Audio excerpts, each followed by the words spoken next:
Hello प्यारे बच्चों, आज की इस वीडियो में आपका स्वागत है।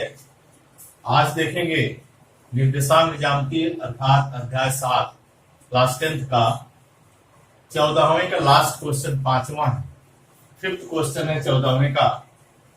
यदि ए x1y1, b x2y2 और c x3y3 त्रिभुज एबीसी के शीर्ष हैं तो इस त्रिभुज के केंद्रक के निर्देशांक ज्ञात कीजिए।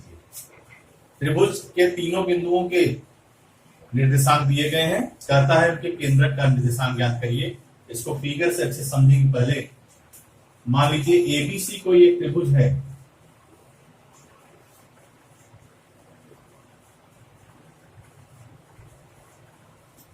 ए जिसके निर्देशांक x1, y1, बी जिसके निर्देशांक x2, y2 और c जिसके निर्देशांक x3, y3। केंद्र ज्ञात करने के लिए क्या करते हैं? हर शीर्ष से सम्मुख भुजा पर माध्यिका डालेंगे। तीनों माध्यिकाएं जिस बिंदु पे प्रतिच्छेद करती हैं उसे केंद्रक कहा जाता है। देखिए, बिंदु ए से भुजा बीसी पर डालते हैं। पहले यह हो गया एडी, दूसरा बी से एसी पर, बीई, तीसरा सी से एबी पर,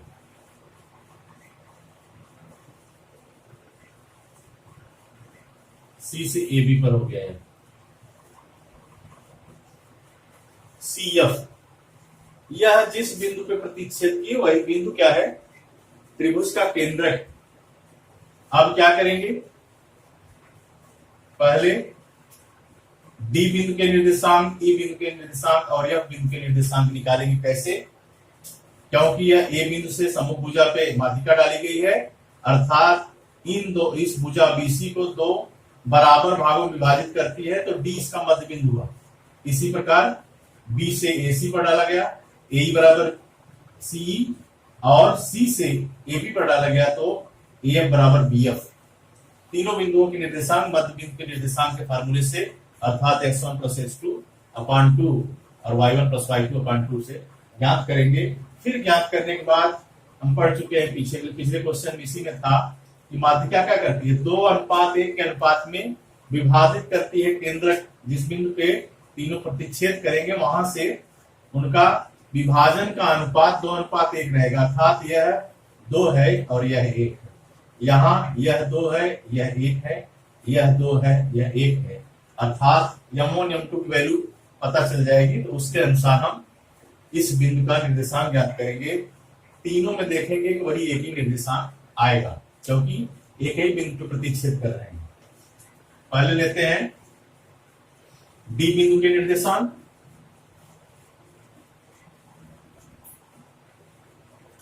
त्रिभुज एबीसी में बिंदु ए के निर्देशांक x1, y1, बी के निर्देशांक x2, y2 और सी बिंदु के निर्देशांक x3, y3।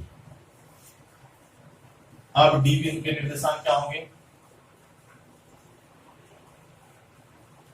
डी बिंदु के निर्देशांक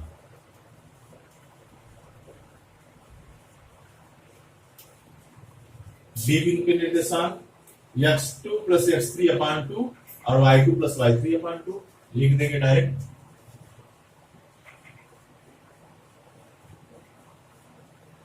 x2 प्लस x3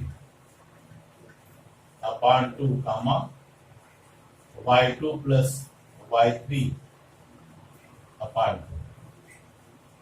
अब ई बिंदु के निर्देशांक, ई बिंदु के निर्देशांक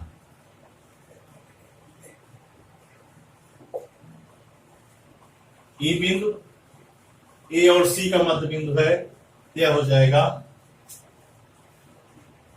x1 प्लस x3 अपान 2 और y1 प्लस y3 अपान 2। इसी प्रकार AB का मध्य बिंदु F है, ये हो जाएगा F बिंदु के निर्देशांक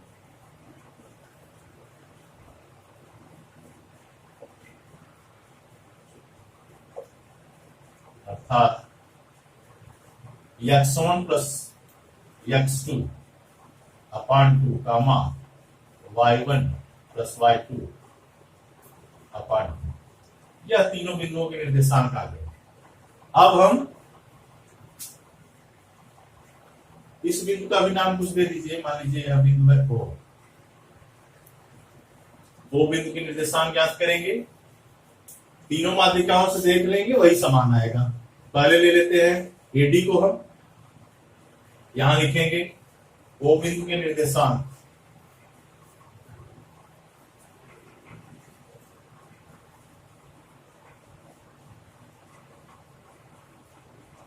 माना x, y,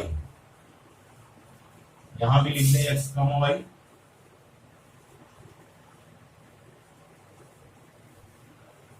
अब x1 y1 और D बिंदु के जो भी निकले हैं इनका भी लिख दिए, लेकिन बहुत बड़ा हो जाएगा, जान लीजिए। AD से A के तो वही x1 y1 रहेंगे, D बिंदु का जो आएगा आपका x2 y2 होगा, जिसके जगह पे क्या आया है x2 प्लस x3 अपान 2, जो फार्मूला उसके हिसाब से होता है।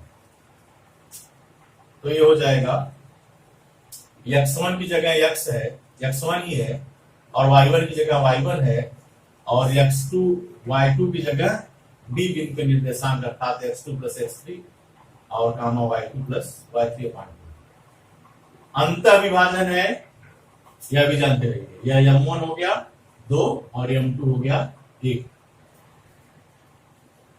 m1 इक्वल टू 2 और m2 equal to 1।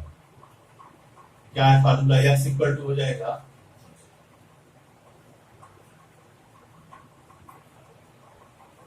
m1 x2 अर्थात 2 इंटू x2 प्लस x3 अपान 2 प्लस 2 की वैल्यू 1 है और इंटू x1 अर्थात x1 ही आएगा अपान 2 प्लस 1। यह आपका हो जाएगा, नीचे लिख देते हैं x इक्वल टू, यह 2 से 2 कैंसिल हो जाएगा अर्थात x2 plus x3 plus x1 अपान 3, जिसको हम लिख सकते हैं x1 plus x2 plus x3 अपान 3। यह x की वैल्यू आ गई। अब y के लिए देखेंगे, y इक्वल टू क्या हो जाएगा 2 इंटू y2 प्लस y3 अपान 2 प्लस 1 इंटू y1 अपान 2 प्लस 1।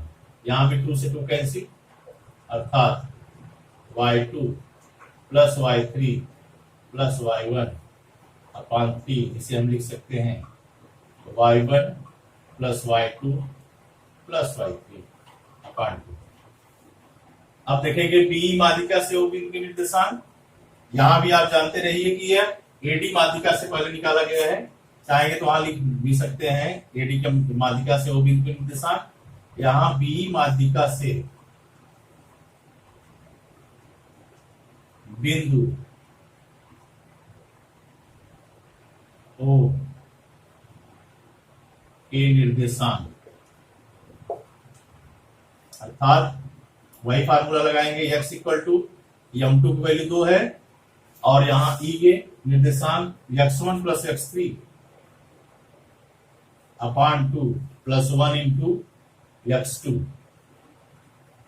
अपान 2 प्लस 1। यह क्या हो जाएगा 2 से 2 कैंसिल अर्थात x1 plus x3 plus x2 अपान 3, जिसे हम लिख सकते हैं x1 plus x2 plus x3/2। y के लिए 2 into y1 plus y3/2 plus 1 into y2/2 plus 1। तो ये भी हो जाएगा 2 से 2 कैंसिल, अर्थात y1 plus y3 plus y2/3, जिसको हम लिख सकते हैं y1 plus y2 plus y3/3। यहाँ 3 होगा। तो यह हम देखें कि जो हमारी AD से आई थी वैल्यू x की x1 plus x2 plus x3/3 और y की value y1 plus y2 plus y3/3, और यहां भी वही आया, दोनों सेम। यही हम तीसरी मात्रिका जो CF है उससे O बिंदु के निर्देशांक निकालेंगे तो भी वही आएगा। वो भी देख लीजिए, लिखेंगे CF माध्यिका से O बिंदु के निर्देशांक क्या हो जाएगा, x इक्वल टू